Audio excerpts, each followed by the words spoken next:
एक समय की बात है। राजा कृष्णदेव राय विजयनगर में दरबार लगाकर बैठे थे।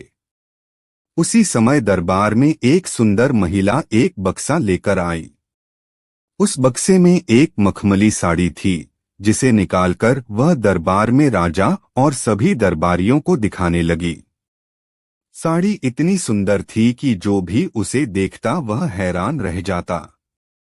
महिला ने राजा से कहा कि वह ऐसी ही सुंदर साड़ी बनाती है। उसके पास कुछ कारीगर हैं जो अपनी गुप्त कलाओं से इस साड़ी की बुनाई करते हैं। उसने राजा से निवेदन किया कि अगर राजा उसे कुछ धन दें तो वह उनके लिए भी ऐसी ही साड़ी बना देगी। राजा कृष्णदेव राय ने महिला की बात मान ली और उसे धन दे दिया। महिला ने साड़ी तैयार करने के लिए 1 साल का समय मांगा। इसके बाद वह महिला साड़ी बुनने वाले अपने कारीगरों के साथ राजा के महल में रहने लगी और साड़ी की बुनाई करने लगी। इस दौरान उस महिला व कारीगरों के खाने पीने से लेकर तमाम खर्चे राजमहल ही उठाता था। इसी तरह 1 साल का समय निकल गया। फिर राजा ने अपने मंत्रियों को उस साड़ी को देखने के लिए उस महिला के पास भेजा। जब मंत्री कारीगर के पास गए तो वह देखकर हैरान रह गए। वहां 2 कारीगर बिना किसी धागे या कपड़े के कुछ बुन रहे थे। महिला ने बताया कि उसके कारीगर राजा के लिए साड़ी बुन रहे हैं, लेकिन मंत्रियों ने बताया कि उन्हें कोई साड़ी दिखाई नहीं दे रही है।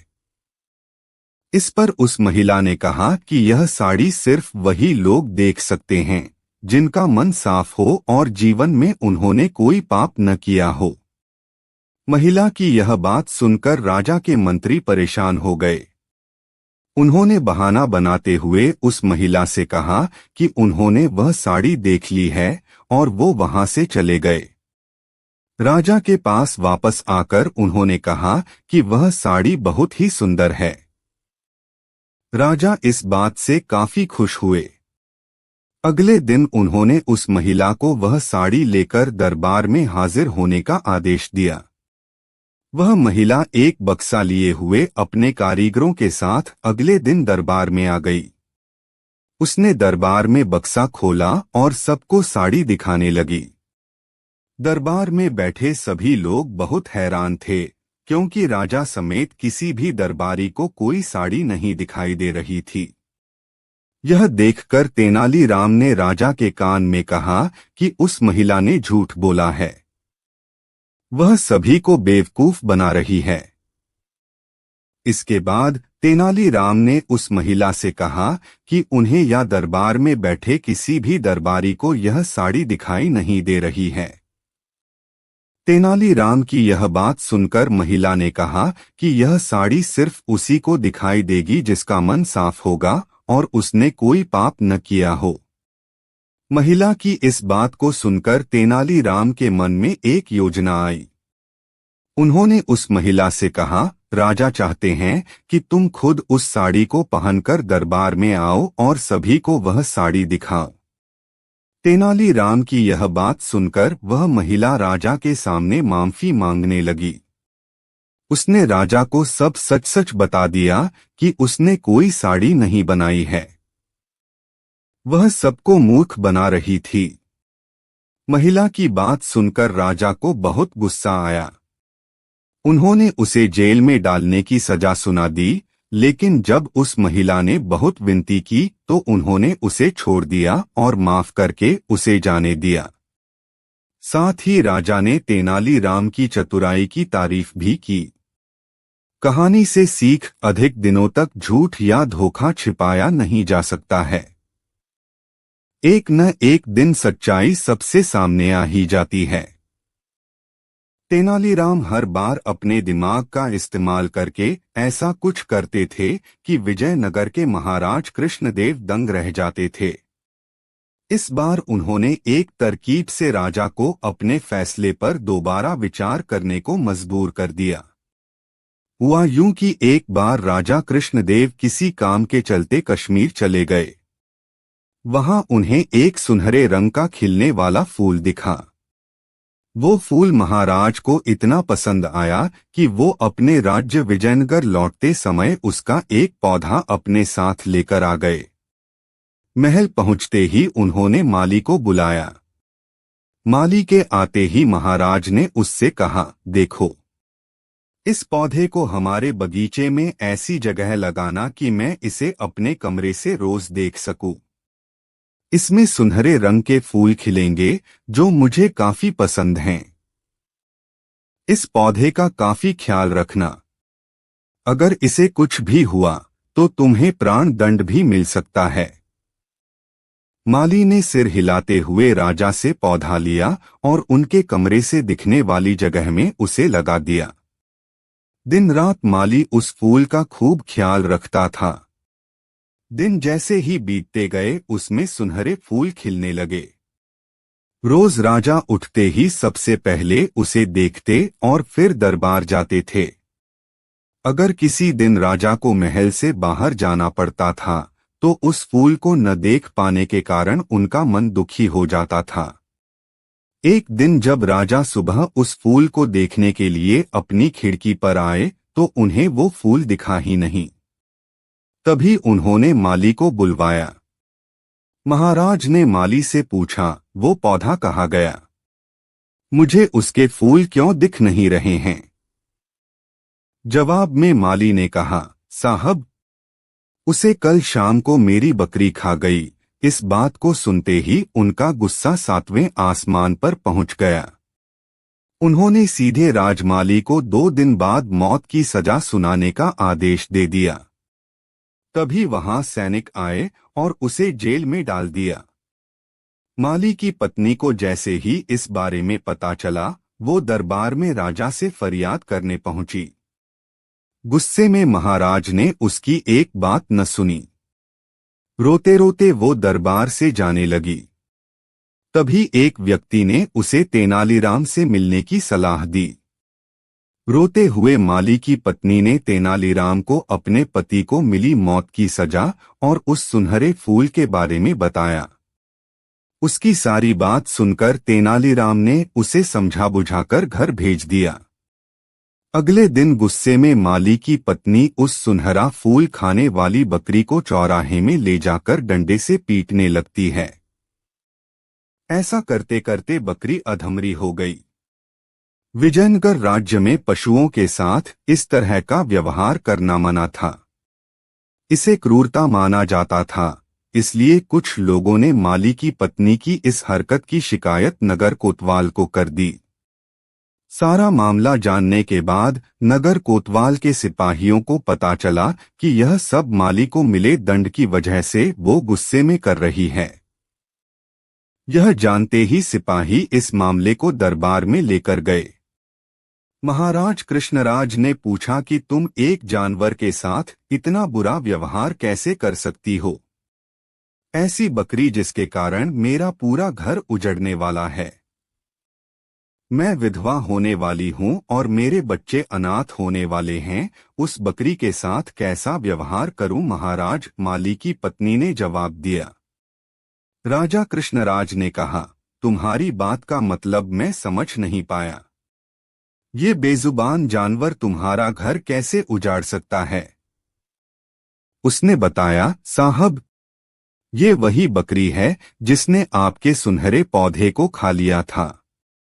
इसकी वजह से आपने मेरे पति को मौत की सजा सुना दी है। गलती तो इस बकरी की थी, लेकिन सजा मेरे पति को मिल रही है।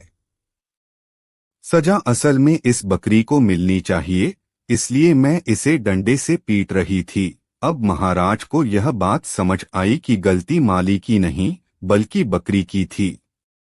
यह समझते ही उन्होंने माली की पत्नी से पूछा कि तुम्हारे पास इतनी बुद्धि कैसे आई कि इस तरह से मेरी गलती के बारे में समझा सको? उसने कहा कि महाराज, मुझे रोने के अलावा कुछ भी नहीं सूझ रहा था। यह सब मुझे पंडित तेनालीराम जी ने समझाया है। एक बार फिर राजा कृष्णराय को तेनालीराम पर गर्व महसूस हुआ और उन्होंने कहा कि तेनालीराम, तुमने मुझे एक बार फिर बड़ी गलती करने से रोक दिया। यह कहते ही महाराज ने माली का मृत्यु दंड का फैसला वापस लेते हुए उसे जेल से रिहा करने का आदेश दिया। साथ ही तेनालीराम को उनकी बुद्धि के लिए 50,000 स्वर्ण मुद्राएं उपहार के रूप में दी। कहानी से सीख: समय से पहले कभी भी हार नहीं माननी चाहिए। कोशिश करने से बड़ी से बड़ी मुसीबत से निपटा जा सकता है। विजयनगर राज्य के राजा कृष्णदेव राय के मन में एक दिन बड़ा से शिवालय बनाने की इच्छा जगी। इस सोच के साथ उन्होंने अपने खास मंत्रियों को बुलाया और उन्हें शिवालय के लिए एक अच्छी सी जगह ढूंढने को कहा। कुछ ही दिनों में एक अच्छी सी जगह को शिवालय के लिए सभी ने चुन लिया। राजा ने भी उस जगह को पसंद किया और वहां काम शुरू करने की इजाजत दे दी। मंदिर बनाने का पूरा जिम्मा राजा ने एक मंत्री को सौंप दिया। वो अपने साथ कुछ लोगों को लेकर उस जगह की साफ सफाई करवाने लगा। तभी वहां खुदाई के दौरान शंकर देव की एक सोने की मूर्ति मिली। सोने की मूर्ति देखकर मंत्री के मन में लालच आ गया और उसने लोगों को कहकर उस मूर्ति को अपने घर में रखवा दिया। साफ सफाई करने वालों में से कुछ लोग तेनालीराम के खास थे। उन्होंने सोने की मूर्ति और मंत्री के लालच के बारे में तेनाली को बता दिया। इन सारी बातों का पता चलने के बाद भी तेनालीराम ने कुछ नहीं किया। वो सही वक्त का इंतजार करते रहे। कुछ दिनों के बाद मंदिर के लिए सुनिश्चित की गई जगह पर भूमि पूजन करने का मुहूर्त निकाला गया। सब कुछ अच्छे से होने के बाद राजा दरबार में अपने मंत्रियों के साथ मंदिर के लिए मूर्ति बनवाने की बातचीत करने लगे। उन्होंने अपने सारे मंत्रियों से इसके बारे में राय मांगी। सबसे बात करने के बाद भी राजा मूर्ति को लेकर कुछ फैसला नहीं ले पाए। राजा ने अगले दिन फिर अपने सारे मंत्रियों को दरबार में मूर्ति के बारे में चर्चा करने के लिए बुलाया। तभी एक जटाधारी सन्यासी दरबार में आया। सन्यासी को देखकर सबने उन्हें आदरपूर्वक बैठने के लिए कहा। एक आसन पर बैठकर जटाधारी सन्यासी ने राजा से कहा कि मुझे स्वयं महादेव ने यहाँ भेजा है। मैं जानता हूँ कि आप लोग शिव मंदिर बनाने की सोच रहे हैं और वहाँ स्थापित करने के लिए मूर्ति कैसी हो उस पर यहाँ चर्चा हो रही है। इसी वजह से मैं यहाँ आया हूँ। जटाधारी सन्यासी ने आगे कहा कि भगवान शिव ने मुझे खुद आप लोगों की परेशानी दूर करने के लिए यहाँ भेजा है। राजा कृष्णदेव ने आश्चर्य से कहा कि खुद भगवान शिव ने आपको भेजा है। जटाधारी सन्यासी ने जवाब देते हुए कहा, हाँ, स्वयं महाकाल ने मुझे भेजा है। उन्होंने कहा कि शिव शंभू ने अपनी एक सोने की मूर्ति आपके लिए भेजी है। जटाधारी सन्यासी ने अपनी उंगली एक मंत्री की तरफ दिखाते हुए कहा कि उस मूर्ति को भगवान ने इस मंत्री के घर में रखा है। इतना कहकर सन्यासी वहां से चले गए। सन्यासी की बात सुनकर वो मंत्री डर के मारे कांप रहा था। उसके मन में हुआ कि इस जटाधारी को आखिर मूर्ति के बारे में कैसे पता चला होगा। अब उसे राजा के सामने यह बात स्वीकार करनी पड़ी कि खुदाई के दौरान उसे सोने की मूर्ति मिली थी। यह सब देखकर महाराज ने दरबार में नजर दौड़ाई और तेनालीराम को ढूंढा, लेकिन वो कहीं नजर नहीं आए। तभी कुछ देर बाद तेनालीराम दरबार में आ गए। उन्हें देखते ही सब जोर जोर से हंसने लगे। तभी एक व्यक्ति ने कहा कि अच्छा, तो यही थे वो जटाधारी सन्यासी। आपने अपनी जटाएं और कपड़े तो उतार दिए, लेकिन माला उतारने भूल गए। सबको हंसता देख महाराज भी मुस्कुराने लगे और तेनालीराम की तारीफ करते हुए मंदिर का काम करवाने की जिम्मेदारी उनके कंधों पर सौंप दी। कहानी से सीख। इस कहानी से यह सीख मिलती है कि लालच करना गलत है। हमेशा सरल और अच्छे मन से कार्य करना चाहिए। ऐसा करने से लोगों के सामने कभी शर्मिंदा होना नहीं पड़ता। एक दिन तेनालीराम को रानी तिरुमाला ने संदेश भिजवाया कि वह बड़ी मुश्किल में हैं और उनसे मिलना चाहती हैं। रानी का संदेश पाकर तेनालीराम तुरंत रानी से मिलने पहुंच गए। तेनालीराम ने कहा, रानी जी, आपने इस सेवक को कैसे याद किया? इस पर रानी तिरुमाला ने कहा, तेनालीराम, हम एक बड़ी मुश्किल में फंस गए हैं। तेनालीराम ने कहा, आप किसी भी तरह की चिंता बिल्कुल न करें और मुझे बताएं कि आखिर बात क्या है। तेनालीराम की बातें सुनकर रानी की आंखें भर आईं। उन्होंने कहा, दरअसल महाराज हमसे बहुत नाराज हैं। तेनालीराम ने कहा, लेकिन क्यों? आखिर ऐसा क्या हुआ? रानी ने बताया, एक दिन महाराज हमें एक नाटक पढ़कर सुना रहे थे और तभी अचानक हमें उबासी आ गई। बस इसी बात से नाराज होकर महाराज चले गए। रानी ने तेनालीराम से कहा, तब से कई दिन बीत गए हैं, लेकिन महाराज मेरे पास नहीं आए हैं। मैंने गलती न होते हुए भी महाराज से माफी भी मांग ली थी, लेकिन महाराज पर इसका कोई असर नहीं हुआ। अब तुम ही मेरी इस समस्या का समाधान बता सकते हो तेनालीराम। तेनालीराम ने रानी से कहा, आप बिल्कुल भी चिंता न करें महारानी, आपकी समस्या दूर करने की मैं पूरी कोशिश करूंगा। महारानी को समझा बुझाकर तेनालीराम दरबार जा पहुंचे। महाराज कृष्णदेव राय राज्य में चावल की खेती को लेकर मंत्रियों के साथ चर्चा कर रहे थे। महाराज मंत्रियों से कह रहे थे, हमारे लिए राज्य में चावल की उपज बढ़ाना आवश्यक है। हमने बहुत प्रयास किए, हमारी कोशिशों से स्थिति में सुधार तो हुआ है, लेकिन समस्या पूरी तरह खत्म नहीं हुई है। तभी अचानक तेनालीराम ने चावल के बीजों में से एक एक बीज उठाकर कहा, महाराज अगर इस किस्म का बीज बोया जाए तो इस साल उपज कई गुना बढ़ सकती है। महाराज ने पूछा, क्या ये बीज इसी खाद के जरिए उपजाया जा सकता है? इस पर तेनालीराम ने कहा, हाँ महाराज, इस बीज को बोने के लिए और कुछ करने की जरूरत नहीं है। परंतु महाराज ने पूछा, परंतु क्या तेनालीराम? तेनालीराम ने जवाब दिया, शर्त यह है कि इस बीज को बोने, सींचने और काटने वाला व्यक्ति ऐसा होना चाहिए जिसे जीवन में कभी उबासी न आई हो और न ही कभी उसे उबासी आए। यह बात सुनकर महाराज ने भड़कते हुए कहा, तेनालीराम, तुम्हारे जैसा मूर्ख व्यक्ति मैंने आज तक नहीं देखा। महाराज ने बिगड़ते हुए कहा, क्या संसार में ऐसा कोई होगा जिसे कभी उबासी न आई हो? तेनालीराम ने कहा, ओह, मुझे माफ करें महाराज, मुझे नहीं पता था कि उबासी सबको आती है। मैं ही नहीं, महारानी जी भी यही समझती हैं कि उबासी आना बहुत बड़ा अपराध है। मैं अभी जाकर महारानी जी को भी यह बात बताता हूँ।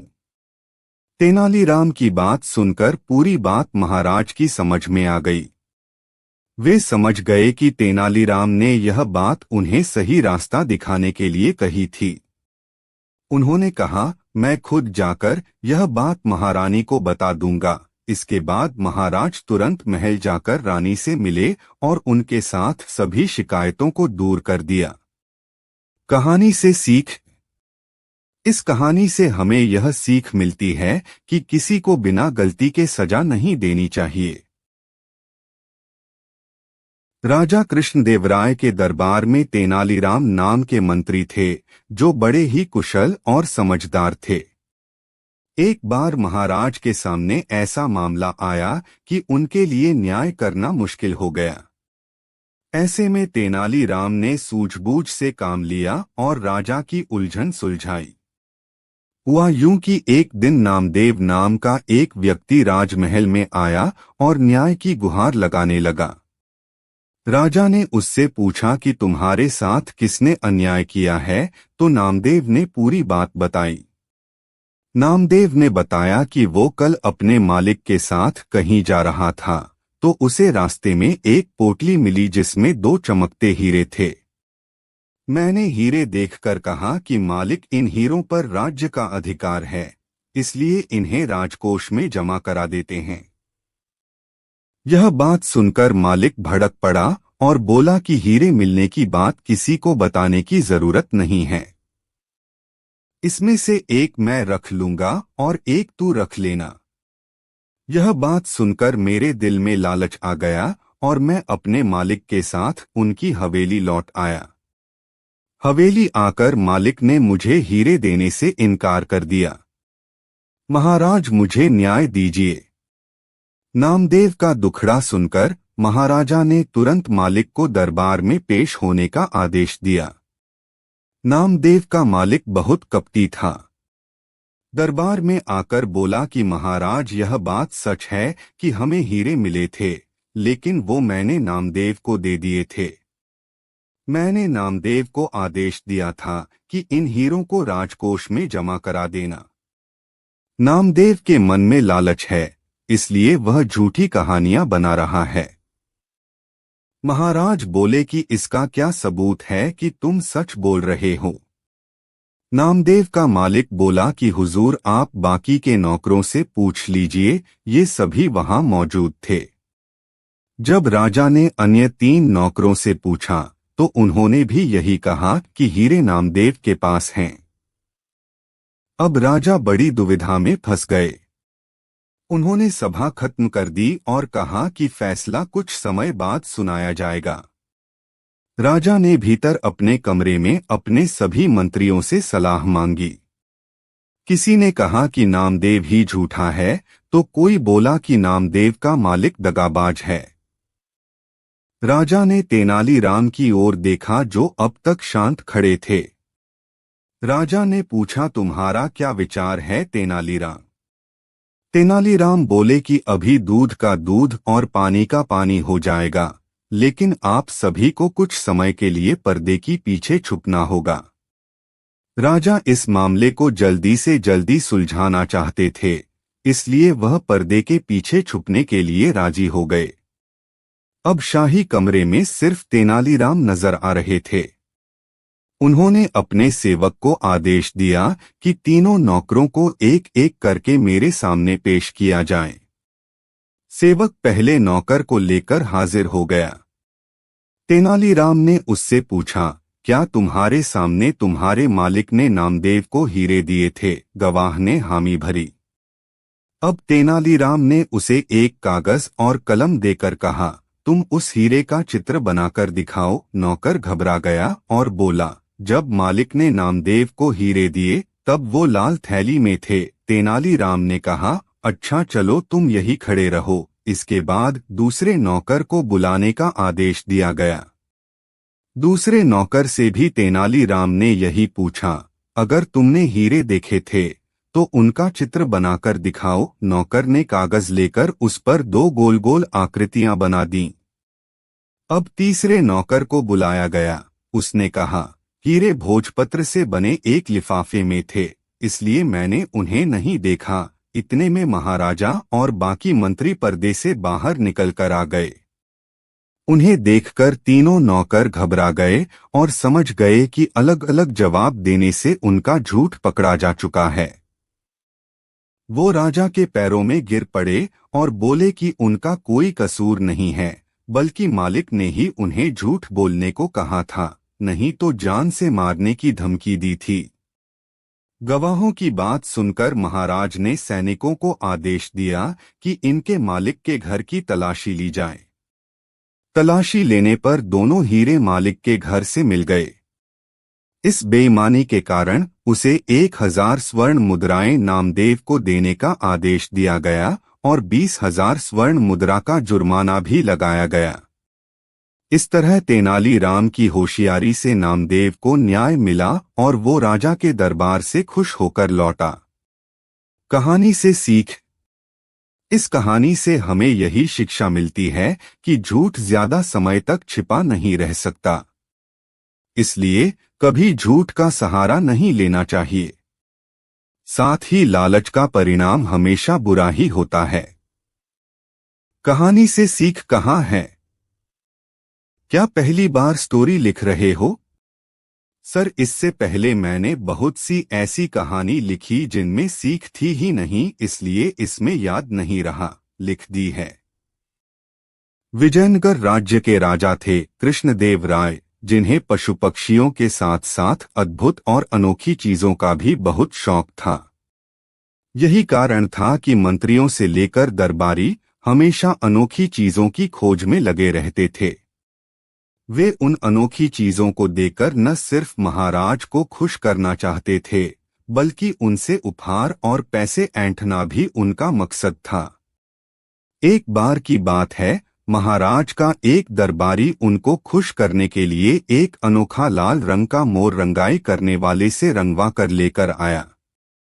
वह दरबारी उसे सीधे महाराज के पास ले आया और बोला, महाराज, मैंने यह अनोखा मोर मध्य प्रदेश के घने जंगलों से मंगवाया है। महाराज ने भी उस मोर को देखा और वो आश्चर्यचकित हो गए। उन्होंने बोला, लाल मोर, यह तो सच में बहुत अद्भुत है और यह शायद ही कहीं मिल पाएगा। इसे मैं अपने बगीचे में बहुत ही सावधानी पूर्वक रखवाऊंगा। अच्छा, अब यह बताओ कि इसे मंगाने में तुम्हारे कितने पैसे खर्च हुए? दरबारी अपनी बढ़ाई सुनकर काफी खुश हुआ और बोला, महाराज, आपके लिए यह अनोखा मोर ढूंढने के लिए मैंने अपने 2 सेवकों को लगाया था। वो दोनों पूरे देश की यात्रा पर निकले हुए थे। कई सालों तक इस अद्भुत चीज को ढूंढते रहे। सालों की खोज के बाद अब जाकर इन्हें यह लाल रंग का मोर मिला है। इन सब में मेरे करीब 25,000 रुपए खर्च हुए हैं। यह सुनने के बाद राजा ने तुरंत कहा, दरबारी को 25,000 रुपए दे दिए जाएं। इसके साथ ही राजा ने यह भी कहा कि यह तो वो रुपए हैं जो आपने खर्च किए हैं। इसके अलावा 1 हफ्ते बाद आपको पुरस्कार भी दिया जाएगा। यह सुनकर दरबारी खुश हो गया और तेनाली की तरफ देखकर मुस्कुराने लगा। उसकी इस मुस्कुराहट से तेनाली सारी बात समझ गया, लेकिन उसने मौके को देखकर चुप रहना ही सही समझा। तेनाली यह भी जानता था कि लाल रंग का मोर कहीं भी नहीं पाया जाता है। वो समझ चुका था कि यह दरबारी की कोई चाल है। उसके अगले ही दिन तेनाली ने उस रंगाई करने वाले व्यक्ति को ढूंढ निकाला जिसने मोर को लाल रंग से रंगा था। तेनाली उसके पास 4 और मोर लेकर गया और उसे रंगवाकर दरबार में ले आया। उसने दरबार में कहा, महाराज, हमारे दरबारी दोस्त 25,000 में बस एक ही मोर लेकर आए थे, लेकिन मैं 50,000 में उससे भी सुंदर 4 मोर लेकर आया हूँ। राजा उन मोर को देखकर आकर्षित हो गए, क्योंकि वो मोर सच में काफी सुंदर और सुर्ख लाल थे। इसके बाद राजा ने तेनाली को 50,000 रुपए देने का आदेश दिया। यह सुनते ही तेनाली ने दरबार में बैठे एक आदमी की तरफ इशारा करते हुए कहा, इस इनाम का हकदार मैं नहीं बल्कि यह कलाकार है। इसी कलाकार ने नीले मोर को लाल रंग में बदला है। यह किसी भी चीज के रंग को बदल सकता है, इसमें यह कला है। यह सुनते ही महाराज सब कुछ समझ गए कि दरबारी ने उन्हें ठगने की कोशिश की है। राजा ने तुरंत दरबारी को दिए गए 25,000 लौटाने का आदेश दिया और साथ ही 5,000 का जुर्माना भी लगाया। इसके साथ ही उसने कलाकार को पुरस्कार भी दिया। कहानी से सीख। बच्चों, देखा जाए तो इस कहानी में 2 सीख है। पहली कि कभी भी लालच नहीं करना चाहिए और दूसरी बात कि कभी भी किसी खूबसूरत चीज को देख जल्दबाजी में फैसला नहीं करना चाहिए। एक बार राजा कृष्णदेव राय के दरबार में नीलकेतु नाम का एक व्यक्ति आया। नीलकेतु काफी दुबला-पतला व्यक्ति था। वो दरबार में पहुंचा और राजा कृष्णदेव राय को बताया कि वो नीलदेश से आया है और अभी वो विश्व देखने के लिए यात्रा पर निकला है। उसने राजा को यह भी बताया कि सभी जगह घूमने के बाद वो राजा के दरबार में पहुंचा है। यह सुनकर राजा कृष्णदेव राय काफी खुश हुए, फिर राजा ने उसका स्वागत विशेष मेहमान के रूप में किया। राजा द्वारा किए गए सम्मान और सत्कार को देखकर नीलकेतु काफी खुश हुआ। उसने राजा से बोला, महाराज, मैं उस जगह के बारे में जानता हूँ जहाँ कई सारी परियां रहती हैं। मैं अपने जादू से उन्हें बुला भी सकता हूँ। यह सुनकर राजा कृष्णदेव राय काफी खुश हुए और बोले, अच्छा, तो इसके लिए मुझे क्या करना होगा? यह सुनकर नीलकेतु ने राजा को रात में तालाब के पास आने को कहा और बोला कि वो परियों को मनोरंजन और नृत्य के लिए बुला सकता है। यह सुनकर राजा ने नीलकेतु की बात मान ली। फिर जैसे ही रात हुई, राजा अपने घोड़े पर बैठकर तालाब की ओर चल दिए। राजा जैसे ही तालाब के पास पहुंचे तो वहां पास ही में एक किले के सामने नीलकेतु राजा का इंतजार कर रहा था। राजा उसके पास पहुंचे तो नीलकेतु ने उनका स्वागत करते हुए कहा कि महाराज, मैंने सारा इंतजाम कर लिया है और सारी परियां किले के अंदर ही मौजूद हैं। राजा जैसे ही नीलकेतु के साथ किले के अंदर जाने लगे, तभी राजा के सैनिकों ने नीलकेतु को बंधक बना लिया। यह देख राजा हैरान रह गए। उन्होंने पूछा, यह सब क्या हो रहा है?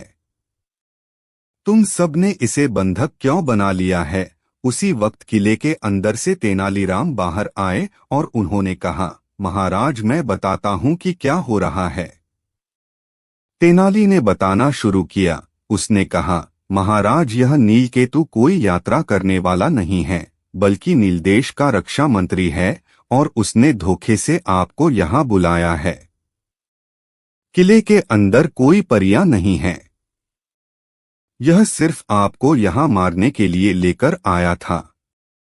यह सुनकर राजा ने तेनालीराम को अपनी जान बचाने के लिए धन्यवाद किया और पूछा, तुम्हें इस बात का कैसे पता चला तेनाली?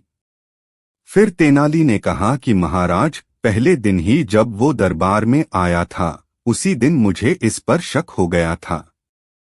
उसके बाद मैंने इसके पीछे अपने साथियों को जासूसी के लिए लगा दिया था, जिससे मुझे पता चला कि यह आपको मारने की योजना बना रहा था। तेनालीराम की सूझबूझ के लिए राजा कृष्णदेव राय ने उन्हें धन्यवाद दिया। कहानी से सीख: किसी भी नए व्यक्ति पर पूरी तरह आंख मूंद कर भरोसा नहीं करना चाहिए। वह आपको धोखा भी दे सकता है। इसलिए हमेशा अपरिचित व्यक्ति की परखने के बाद ही उसकी बात का विश्वास करना चाहिए। विजयनगर के महाराज कृष्णदेव हर बार तेनालीराम की सूझबूझ से दंग रह जाते थे। इस बार भी तेनालीराम ने महाराज को हैरान कर दिया। दरअसल एक बार महाराज कृष्णदेव पड़ोस के राज्य पर जीत हासिल करके विजयनगर लौटे और उन्होंने उत्सव मनाने की घोषणा कर दी। पूरे नगर को ऐसे सजाया गया जैसे कोई बड़ा त्योहार हो। अपनी इस जीत को यादगार बनाने के लिए महाराज कृष्णदेव के मन में विचार आया कि क्यों न नगर में विजय स्तंभ बनवाया जाए।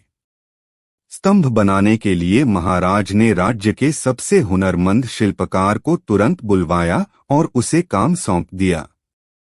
महाराज के आदेशानुसार शिल्पी भी अपने काम में जुट गया और कई हफ्तों तक दिन रात एक करके उसने विजय स्तंभ का काम पूरा किया। जैसे ही विजय स्तंभ बनकर तैयार हुआ तो महाराज समेत दरबारी व नगरवासी शिल्पकार की कला को देखकर उसके कायल हो गए। शिल्पी की कारीगरी से प्रसन्न होकर महाराज ने उसे दरबार में बुलाया और इनाम मांगने को कहा। उनकी बात सुनकर शिल्पकार ने कहा, हे महाराज, आपको मेरा काम पसंद आया, मेरे लिए यही सबसे बड़ा इनाम है। आप बस अपनी कृपा मुझ पर बनाए रखिएगा। शिल्पकार का जवाब सुनकर महाराज को खुशी हुई, लेकिन उन्होंने जिद पकड़ ली कि वह शिल्पी को कोई न कोई इनाम जरूर देंगे। महाराज ने शिल्पी को कहा कि उसे कोई न कोई इनाम मांगना ही होगा। महाराज की इच्छा को जानने के बाद दरबार में मौजूद अन्य दरबारी शिल्पकार से कहने लगे कि महाराज खुले मन से तुम्हें कुछ देना चाह रहे हैं, तुम जल्दी से मांग लो। शिल्पकार अपनी कला में माहिर होने के साथ ही स्वाभिमानी और बुद्धिमान भी था। शिल्पी को लगा कि अगर वह कुछ नहीं मांगता तो महाराज नाराज हो सकते हैं। अगर वह कुछ लेता है तो वह उसके स्वाभिमान और उसूलों के खिलाफ होगा। ऐसे में कुछ देर सोचने के बाद शिल्पकार ने साथ लाए अपने औजारों का झोला खाली किया और खाली झोले को महाराज की तरफ बढ़ाते हुए कहा कि इनाम स्वरूप इस झोले को दुनिया की सबसे बहुमूल्य वस्तु भर दीजिए। शिल्पी की बात सुनकर महाराज सोच में पड़ गए कि ऐसी कौन सी वस्तु है जो सबसे बहुमूल्य है।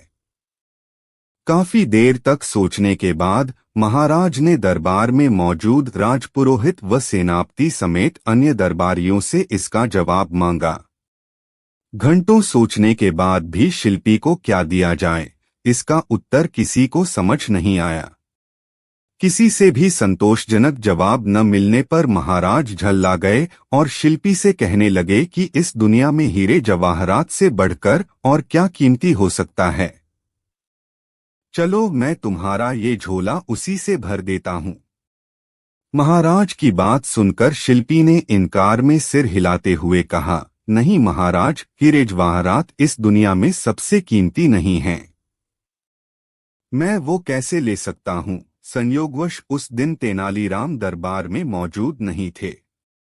किसी से भी समस्या का समाधान न मिलने पर महाराज ने तुरंत तेनालीराम को बुलाने का आदेश दिया। महाराज का संदेश मिलते ही तेनालीराम तुरंत दरबार की ओर निकल पड़े। रास्ते में ही सेवक ने तेनालीराम को महाराज की चिंता का कारण बता दिया। दरबार पहुंचते ही तेनालीराम ने सबसे पहले महाराज को प्रणाम किया और फिर सभा में मौजूद अन्य लोगों का अभिवादन किया। महाराज की व्याकुलता को देखते हुए तेनालीराम ने सभा में ऊंची आवाज में कहा, जिसे भी सभा में दुनिया की सबसे बहुमूल्य वस्तु चाहिए वह सामने आए। तेनालीराम की बात सुनकर शिल्पी आगे आया और अपना खाली झोला तेनालीराम की ओर बढ़ा दिया। शिल्पकार से झोला लेकर तेनालीराम ने उसके मुंह को खोला और हवा में 3 से 4 बार ऊपर नीचे हिलाकर थैले के मुंह को बांध दिया। इसके बाद तेनालीराम ने झोला शिल्पी की ओर बढ़ाते हुए कहा कि अब आप यह झोला ले सकते हैं, क्योंकि मैंने इसमें दुनिया की सबसे कीमती वस्तु भर दी है। शिल्पकार ने भी झोला थामते हुए तेनालीराम को प्रणाम किया और फिर महाराज से अनुमति लेते हुए औजार उठाकर सभा से चला गया। यह दृश्य देखकर सभा में मौजूद सभी लोग अचंभित रह गए। महाराज ने उत्सुकता जताते हुए तेनालीराम से पूछा कि शिल्पी को खाली झोला देने के बावजूद भी वह बिना कुछ कहे ही क्यों चला गया। इससे पहले उसने हीरे जवाहरात जैसे कीमती सामान को बहुमूल्य मानने से इनकार कर दिया था। महाराज की उत्सुकता व दरबारियों के चेहरे पर प्रश्न चिन्ह को देखते हुए तेनालीराम ने कहा, हे महाराज, वह झोला खाली बिल्कुल भी नहीं था, क्योंकि उसमें दुनिया की सबसे बहुमूल्य वस्तु यानी हवा भरी हुई थी। इस दुनिया में हवा से कीमती और क्या हो सकता है, जिसके बिना हम जीवित नहीं रह सकते। तेनालीराम का जवाब सुनकर महाराज खुश हो हुए और उसकी पीठ थपथपाने लगे। तेनालीराम की बुद्धिमता से प्रसन्न होकर महाराज ने उसे इनाम स्वरूप अपने गले से एक कीमती मोतियों की माला निकालकर पहना दी। कहानी से सीख। इस कहानी से 2 सीख मिलती है। पहली यह कि धन से स्वाभिमान नहीं खरीदा जा सकता। दूसरी यह कि दुनिया में सबसे कीमती हवा है, जिसका मूल्य कोई नहीं चुका सकता। चाननपुर नामक गांव में चमेली नाम की एक महिला रहती थी, जिसके पति का नाम माधव था। चमेली अपने पति से खूब लड़ती झगड़ती और उस पर अपना रौब झाड़ती थी। दोनों की एक पुत्री भी थी, जिसका नाम चांदकुमारी था। चांदकुमारी देखने में बहुत ही सुंदर थी। इतनी सुंदर व योग्य होने के बावजूद भी कोई उससे शादी नहीं करना चाहता था। इसका एकमात्र कारण थी चांदकुमारी की मां चमेली। गांव में हर कोई चमेली के झगड़ालू व्यवहार के बारे में जानता था।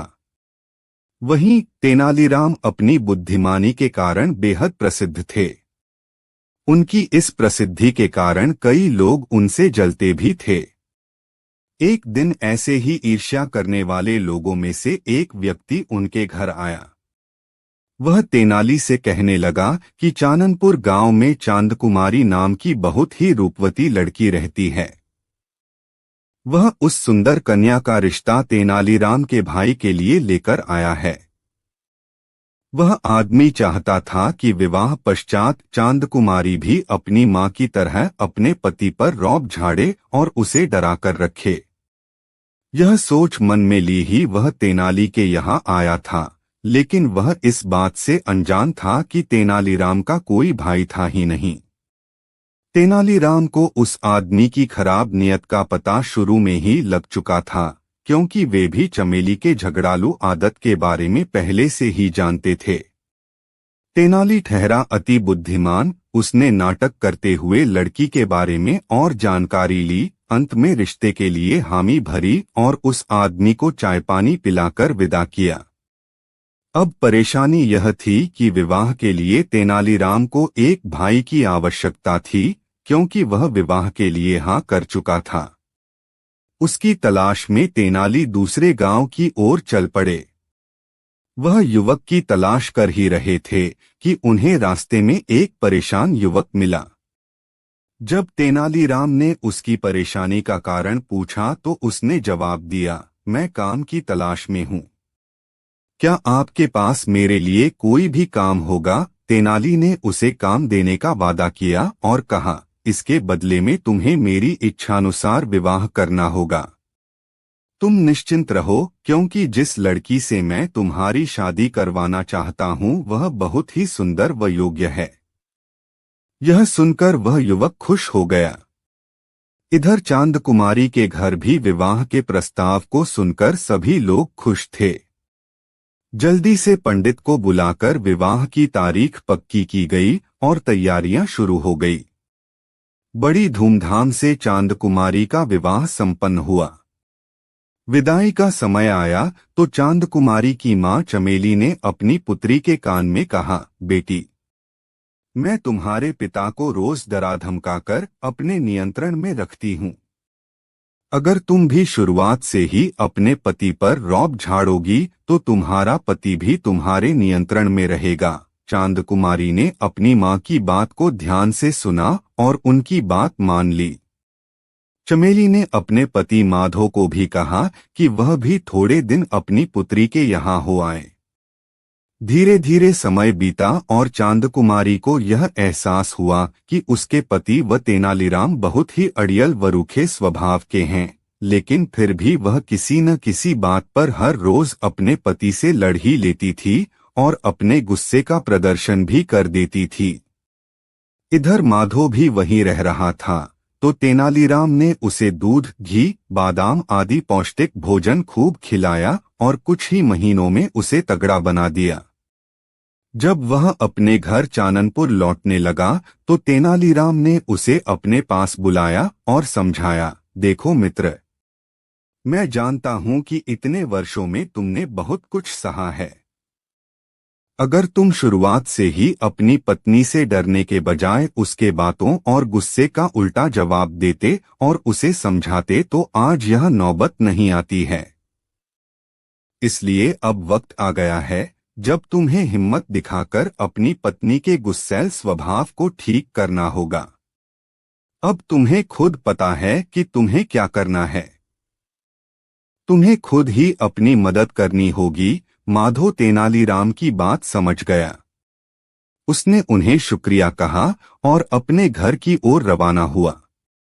जब वह घर पहुंचा तो चमेली उसे देखकर बेहद खुश हुई।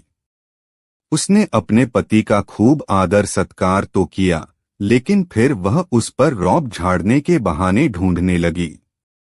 ऐसा सोचते हुए वह जैसे ही अपने पति पर चिल्लाने के लिए आगे बढ़ी कि इतने में उसके पति ने उसे खरी खोटी सुनाना शुरू कर दिया। वह उस पर खूब गुस्सा करने लगा। उसकी बातें सुनकर सारे पड़ोसी वहां आ गए।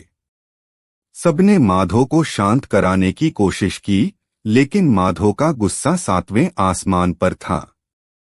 इतनी बातें सुनकर चमेली को सबक मिल चुका था। उसकी आंखें भर आई थी। उसे पता चल गया था कि जब कोई किसी को बुरा बोलता है या उसका सम्मान नहीं करता तो कितना दुख होता है। थोड़ी देर में माधो का गुस्सा भी शांत हो गया और उसने चमेली से माफी मांगी और कहा कि उसने यह सब सिर्फ उसे सबक सिखाने के लिए किया था। अब चमेली भी पूरी तरह बदल गई थी और उसने भी अपने बुरे बर्ताव के लिए माधो से माफी मांगी। ये सब होने के बाद उसने अपनी पुत्री चांदकुमारी को भी समझा दिया था कि वह भी अपने पति की कही बातों को माने और उससे लड़ाई झगड़ा न करे। साथ ही उसने अपनी बेटी को यह भी कहा कि किसी भी रिश्ते में स्नेह और सम्मान होना बहुत जरूरी है।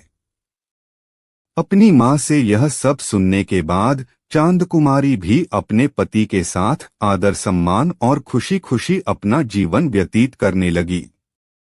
कहानी से सीख।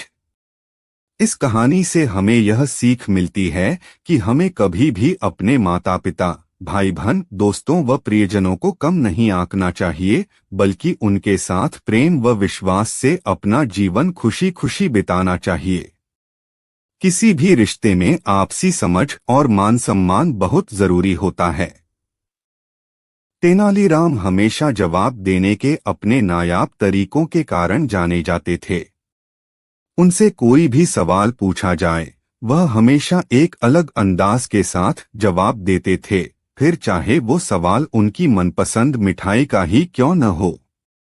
आइए जानते हैं कि कैसे तेनालीराम ने अपनी मनपसंद मिठाई के पीछे महाराज कृष्णदेव राय की कसरत करवा दी। सर्दियों की एक दोपहरी महाराज कृष्णदेव राय, राजपुरोहित और तेनालीराम महल के बागीचे में टहल रहे थे।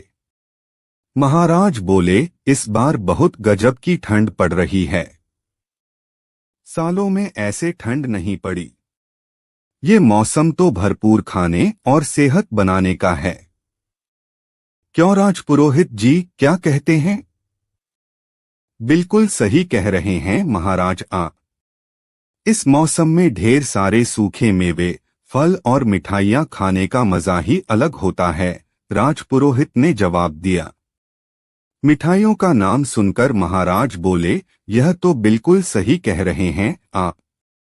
वैसे ठंड में कौन सी मिठाइयाँ खाई जाती हैं?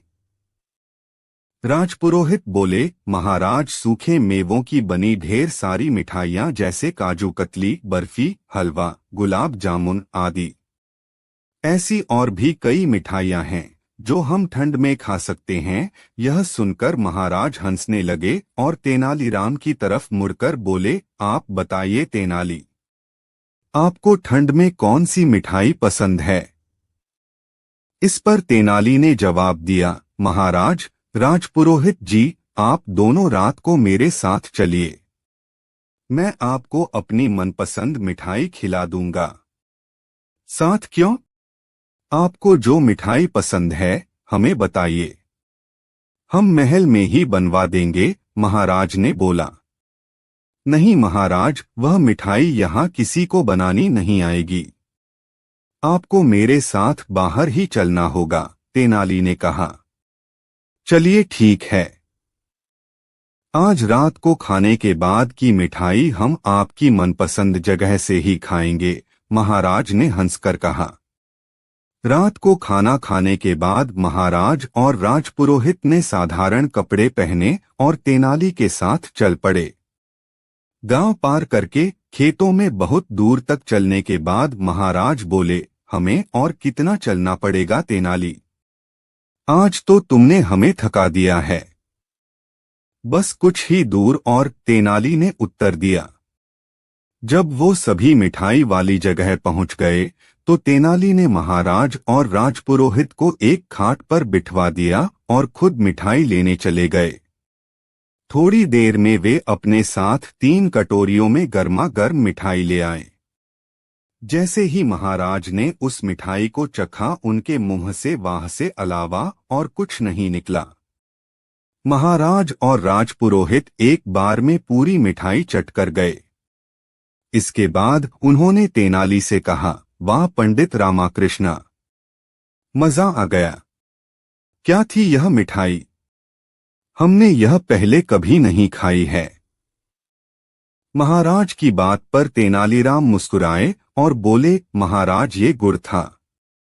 यहाँ पास ही में गन्नों का खेत है और किसान उसी से यहाँ रात को गुड़ बनाते हैं। मुझे यहाँ आकर गुड़ खाना बहुत पसंद है। मेरा मानना है कि गर्मागर्म गुड़ भी बेहतरीन मिठाई से कम नहीं होता। बिल्कुल पंडित रामा, बिल्कुल। इसी बात पर हमारे लिए एक कटोरी मिठाई और ले आइए। इसके बाद तीनों ने एक कटोरी गुड़ और खाया और फिर महल को लौट गए। कहानी से सीख। यह कहानी हमें सिखाती है कि छोटी छोटी चीजों में भी वो खुशी मिल सकती है जो कई पैसे खर्च करने पर भी नहीं मिलती। विजयनगर के राजा कृष्णदेव राय के दरबार में कलाकारों का बड़ा सम्मान था। उनके दरबार में संगीतकारों, गीतकारों, कवियों और नर्तकों का तांता लगा रहता था। वो सभी दरबार में अपनी अपनी कला का प्रदर्शन करते थे और इसके बदले उन्हें पुरस्कार दिया जाता था। महाराज किसी भी कलाकार को कोई भी पुरस्कार या धन राशि देने से पहले तेनालीराम से सलाह जरूर मांगते थे। उन्हें यह पता था कि तेनालीराम बुद्धिमान तो हैं ही, साथ में उन्हें कला की भी अच्छी पहचान है। तेनालीराम को मिलने वाले इस सम्मान से बाकी दरबारियों को जलन थी। दरबारी चाहते थे कि राजा तेनालीराम पर विश्वास करना बंद कर दें। एक बार तेनालीराम दरबार में न आ सके। उनकी गैर मौजूदगी का फायदा उठाते हुए दरबारियों ने राजा के कान भरने शुरू कर दिए। उन्होंने राजा से कहा, महाराज तेनालीराम बहुत बेईमान आदमी है। जिस भी कलाकार को उसे पुरस्कार दिलाना होता है वो उससे पहले रिश्वत ले लेता है। इसलिए आप उससे इस विषय में सलाह लेना बंद कर दीजिए। 4-5 दिन तक तेनालीराम दरबार में नहीं आए तो दरबारियों ने फिर वही बात राजा से कही। सभी दरबारियों के बार बार कहने पर राजा को भी तेनालीराम पर शक हो गया। जब कुछ दिनों बाद तेनालीराम दरबार में उपस्थित हुए तो उन्हें महाराज कुछ उखड़े उखड़े दिखाई दिए। तेनालीराम ने देखा कि अब महाराज ने किसी को पुरस्कार देने से पहले उससे सलाह लेना बंद कर दिया है। यह देखकर तेनालीराम बहुत उदास हो गए। फिर एक दिन राजा के दरबार में एक गायन प्रतियोगिता का आयोजन किया गया। प्रतियोगिता खत्म होते ही तेनालीराम बोले, एक गायक के अलावा सबको इनाम मिलना चाहिए, लेकिन राजा ने तेनालीराम की बात टाल दी और बिल्कुल उल्टा व्यवहार किया। उन्होंने उस एक गायक को इनाम देकर बाकी सबको खाली हाथ लौटा दिया। तेनालीराम के लिए ये बहुत अपमानजनक बात थी। सभी दरबारी तेनालीराम का यह अपमान देखकर बहुत खुश हुए। कुछ दिनों बाद दरबार में एक बहुत ही सुरीला गायक अपनी कला का प्रदर्शन करने के लिए आया। राजा की आज्ञा पाकर उसने गाना शुरू किया। उसकी आवाज और सुरताल बहुत मधुर थे। उस दिन उसने दरबार में एक से बढ़कर एक गीत गाए और पूरी राजसभा को भाव विभोर कर दिया। जब उसका गायन समाप्त हुआ तो तेनालीराम उस गायक से बोले, तुम्हारी आवाज बहुत मीठी है और मैंने ऐसे गीत अपने जीवन में कभी नहीं सुने। इस प्रतिभा के लिए तुम्हें 15,000 स्वर्ण मुद्राएं जरूर मिलनी चाहिए। तेनालीराम की बात सुनकर महाराज बोले, तुम्हारी कला वाकई में लाजवाब है, लेकिन हमारे राजकोष में किसी गायक के लिए इतना धन नहीं है, इसलिए अब तुम जा सकते हो। राजा की बात सुनकर गायक बहुत निराश हो गया और अपने वाद्य यंत्र समेटकर जाने लगा। तेनालीराम को उस प्रतिभावान गायक की दशा पर बहुत तरस आया। उन्होंने भरे दरबार में उस गायक को एक पोटली दे दी। यह देखकर दरबारी विरोध करने लगे। सभी एक स्वर में बोले कि जब राजा ने गायक को कुछ नहीं दिया तो तेनालीराम कौन होता है खैरात बांटने वाला। राजा को भी तेनालीराम की इस हरकत पर बहुत गुस्सा आया। उन्होंने सेवकों को आदेश दिया कि गायक से वो पोटली छीनकर मेरे पास लाओ। सेवक पोटली लेकर राजा के पास आए। राजा ने उस पोटली को खोला तो उसमें मिट्टी का एक बर्तन था। मिट्टी का बर्तन देखकर राजा ने तेनालीराम से सवाल किया कि ये बर्तन तुम गायक को क्यों देना चाहते हो। तेनालीराम बोले, महाराज, बेचारा यह गायक इनाम तो हासिल नहीं कर पाया, लेकिन कम से कम इस दरबार से खाली हाथ तो नहीं जाएगा। इस मिट्टी के बर्तन में वो तारीफ और वाहवाही भरकर ले जाएगा। तेनालीराम के मुंह से यह जवाब सुनकर राजा को उसकी दरियादिली और सच्चाई का ज्ञान हुआ। उनका गुस्सा गायब हो गया और राजा ने गायक को 15,000 स्वर्ण मुद्राएं इनाम में दे दी। इस तरह तेनालीराम ने अपनी सूझबूझ और ईमानदारी के बल पर राजा का विश्वास दोबारा हासिल कर लिया। वहीं तेनालीराम के विरोधी छोटा सा मुंह लेकर खड़े देखते रहे। कहानी से सीख। इस कहानी से हमें यही शिक्षा मिलती है कि सच की हमेशा जीत होती है और उसे अंत में सम्मान भी मिलता है।